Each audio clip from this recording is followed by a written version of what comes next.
નમસ્કાર સૌને, સ્વાગત છે તમારું અમારી યુટ્યુબ ચેનલ ધાર્મિક વ્રત કથાઓમાં।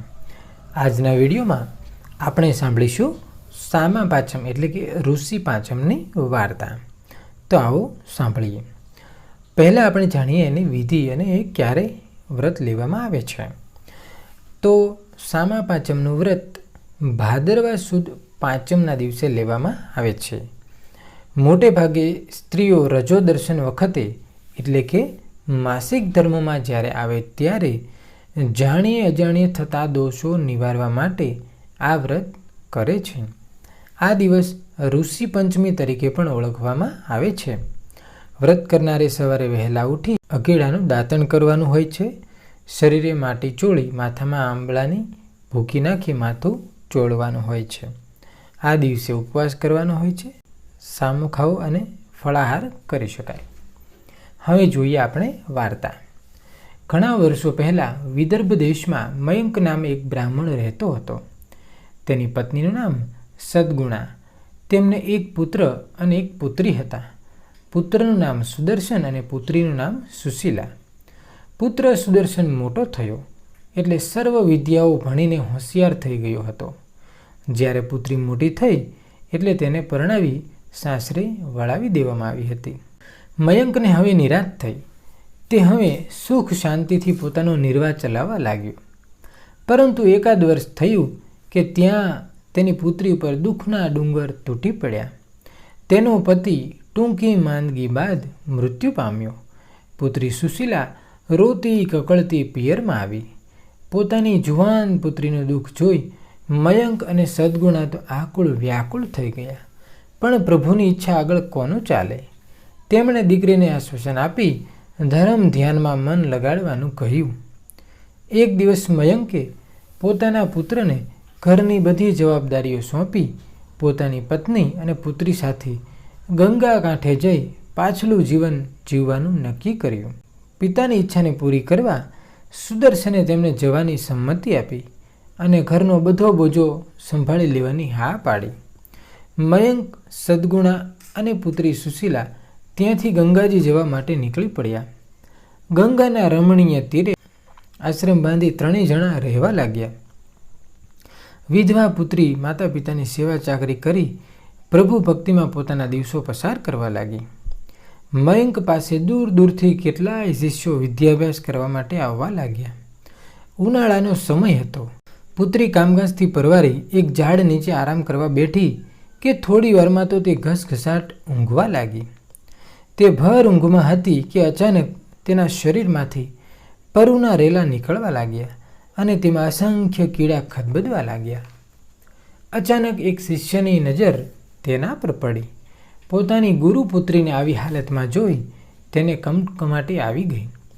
તે તો દોડતો દોડતો આશ્રમમાં ગયો અને પોતાના ગુરુ માતાને કહેવા લાગ્યો, માતાજી, બહાર બહેનના શરીરે અસંખ્ય કીડા ખદબદી રહ્યા છે, જુઓ તો ખરા। શિષ્યની વાત સાંભળી સદગુણા અને મયંક દોડતા દોડતા બહાર આવ્યા। ઝાડ નીચે જઈને જુએ છે તો પોતાની પુત્રીના શરીરે અસંખ્ય કીડા ખદબદી રહ્યા હતા। ગુરુ અને શિષ્યોએ તેને ઉપાડી આશ્રમમાં લાવે છે। પછી ગુરુ મયંકે શાંત ચિત્તે સમાધિ લગાવી સમાધિમાં તેણે પુત્રીના પૂર્વજન્મના કર્મો જોયા। તેમણે કહ્યું, આપણી પુત્રી ગયા ભવમાં એક બ્રાહ્મણી હતી અને તે રજસ્વલાનો ધર્મ પાળતી નહોતી। તે રજસ્વલા ધર્મમાં એટલે કે માસિક ધર્મમાં વાસણ કુસણ તથા ઘર વખરીને અડકતી હતી। તેના પાપે તેની આવી દશા થઈ છે। વળી બીજી છોકરીઓ જ્યારે સામા પાંચમનું એટલે કે ઋષિ પાંચમનું વ્રત કરતી ત્યારે તેણે તેમની ઠેકડી પણ કરી હતી। એ પાપે તે વિધવા થઈ છે। માટે હે પ્રિય, જે પોતાનો ધર્મ ચૂકે અને બીજાની ધાર્મિક ભાવનાની ઉપેક્ષા કરે છે તેઓની આવી સ્થિતિ થાય છે। બ્રાહ્મણી સદગુણાએ આનો કોઈ ઉપાય બતાવવા કહ્યું ત્યારે બ્રાહ્મણ મયંકે કહ્યું કે આપણી પુત્રીએ સામા પાંચમનું વ્રત કરવું પડશે। સુશીલાએ મનોમન વ્રત કરવાનો નિર્ણય લીધો અને એ વ્રત કેવી રીતે કરાય તે બાબતે પિતાને પૂછતા પિતાએ કહ્યું કે આ વ્રત ભાદરવા સુદ પાંચમના દિવસે આ વ્રત લેવાનું હોય છે. આ દિવસે સવારે વહેલા ઉઠી નાહી ધોઈ ઘીનો દીવો કરવો, દીવા આગળ ફળ ફળાદીનું નૈવેદ્ય કરવું. વ્રત કરનારે સપ્ત ઋષિનું ધ્યાન ધરવું. આ 7 ઋષિઓમાં ભારદ્વાજ, ગૌતમ, કશ્યપ, જમદગ્નિ, વિશ્વામિત્ર, અત્રિ અને વશિષ્ઠનો સમાવેશ થાય છે. ત્યારબાદ તેમની કથા સાંભળવી. તે દિવસે સામો, ફળ ફળાદી અને કંદમૂળ ખાઈ શકાય છે. તે દિવસે વ્રત કરનાર થોડો સામો ખાઈને જો ઉપવાસ કરે તો તે વધુ ઉત્તમ ગણાય છે. તે દિવસે બ્રહ્મચર્યનું પાલન કરવાનું હોય છે. જો આ વ્રત શુદ્ધ ભાવથી કરવામાં આવે તો તેનું ફળ ઉત્તમ મળે છે. આ વ્રત કરવાથી રજસ્વલા ધર્મના ભૂલથી થયેલા દોષ નાશ પામે છે.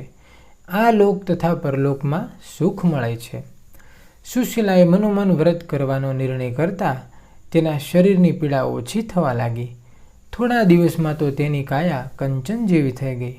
તેણે ભાદરવા સુદ પાંચમના દિવસે પિતાજીએ કહ્યા પ્રમાણે શ્રદ્ધાપૂર્વક વ્રત શરૂ કર્યું અને તેના બધા જ દોષો નાશ પામ્યા. જે સ્ત્રીઓ સારા ભાવથી આ વ્રત કરે છે અને તે દિવસે ગુરુઓની પૂજા કરે છે, એમના અજાણપણે થયેલા દોષો પણ બળીને ભસ્મ થઈ જાય છે અને તેમને સુખ શાંતિ પ્રાપ્ત થાય છે. ઓમ નમઃ શિવાય.